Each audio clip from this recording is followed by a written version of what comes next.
ಇತ್ತೀಚಿನ ದಿನಗಳಲ್ಲಿ ಏನು ಈ ಜನಸಂದಣಿ ಆಗ್ತಕ್ಕಂಥದ್ದನ್ನು ನಾವು ಗಮನಿಸಿದರೆ ಒಂದು ರೀತಿಯಲ್ಲಿ ಯಾವುದೇ ಕಾನೂನಿನ ಚೌಕಟ್ಟಿನಲ್ಲಿ ಆಗ್ತಕ್ಕಂಥದ್ದು ಆಗ್ತಾಯಿಲ್ಲ.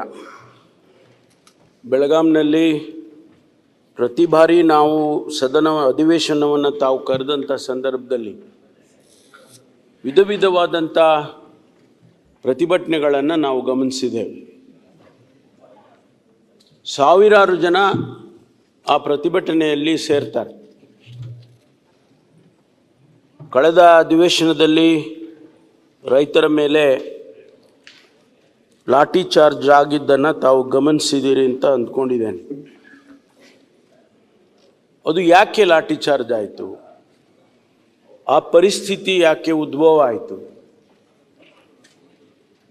ಅದಕ್ಕೆ ಯಾವುದಾದ್ರೂ ಕೂಡ ರೆಗ್ಯುಲೇಷನ್ಸ್ ಇತ್ತಾ? ಅಥವಾ ಅವರು ಯಾರ ಅನುಮತಿಯನ್ನು ತೆಗೆದುಕೊಂಡಿದ್ರು? ಯಾವ ನಿಯಮಗಳನ್ನು ಅವರಿಗೆ ಸೂಚಿಸಲಾಗಿತ್ತು? ಈ ರೀತಿ ಇತ್ಯಾದಿ ಪ್ರಶ್ನೆಗಳು ಉದ್ಭವ ಆಗುತ್ತೆ. ಇಂಥ ಘಟನೆಗಳು ನೂರಾರು ಆಗಿದ್ದಾವೆ ರಾಜ್ಯದಲ್ಲಿ. ಪ್ರತಿನಿತ್ಯ ನಾವು ಪ್ರತಿಭಟನೆಯನ್ನು ನೋಡ್ತೇವೆ. ಪ್ರತಿಭಟನೆ ಮಾಡ್ತಕ್ಕಂಥದ್ದು ಅವರ ಹಕ್ಕು, ಅದಕ್ಕೆ ಯಾರ ತಕರಾರು ಇಲ್ಲ. ಆದರೆ ಜನಸಮುದಾಯಕ್ಕೆ ಅದರಿಂದ ಆಗ್ತಕ್ಕಂಥ ತೊಂದರೆಗಳು, ಅನಾಹುತಗಳು, ಪ್ರಾಪರ್ಟಿಗಳನ್ನು ಡಿಸ್ಟ್ರಾಯ್ ಮಾಡ್ತಕ್ಕಂಥದ್ದು, ಸಾರ್ವಜನಿಕ ಸ್ವತ್ತುಗಳನ್ನು ಡಿಸ್ಟ್ರಾಯ್ ಮಾಡ್ತಕ್ಕಂಥದ್ದು, ಈ ರೀತಿ ಎಲ್ಲ ನಡೀತಾ ಇದ್ದನ್ನು ನಾವು ಗಮನಿಸಿದ್ದೇವೆ.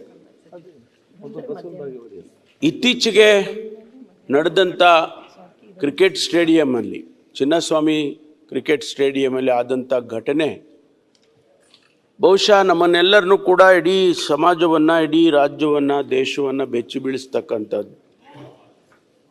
ಒಂದು ರೀತಿಯಲ್ಲಿ ಇದು ತಾವು ಹೇಳಿದಾಗೆ ವೇಕಪ್ ಕಾಲ್. ಇದಕ್ಕೆ ನಿಯಂತ್ರಣ ಬೇಡವೇ? ಹಾಗಾದರೆ ನಾವು ಇದನ್ನು ಹಾಗೆ ಬಿಟ್ಬಿಡ್ಬೇಕಾ? ದೇಶದಲ್ಲಿ ಅನೇಕ ಕಡೆ ಕಾಲ್ತುಳಿತಗಳಾಗಿದ್ದಾವೆ.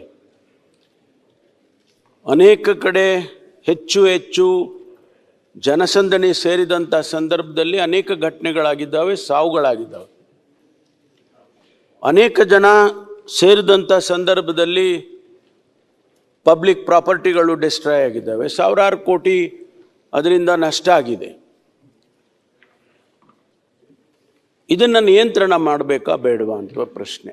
ಅದಕ್ಕೆ ನಾವು ಸರ್ಕಾರದಲ್ಲಿ ಇದನ್ನು ಚಿಂತನೆ ಮಾಡಿ ಇವತ್ತು ಈ ಜನಸಂದಣಿಯನ್ನು ನಿರ್ವಹಣೆ ಮಾಡೋದಕ್ಕೆ ಕಾನೂನುಬದ್ಧವಾಗಿ ಅದಕ್ಕೆ ಒಂದು ರೀತಿಯ ನಿಯಮಗಳನ್ನು ಕೊಡೋದಕ್ಕೆ ಈ ಬಿಲ್ಲನ್ನು ನಾವು ತಂದಿದ್ದೇವೆ.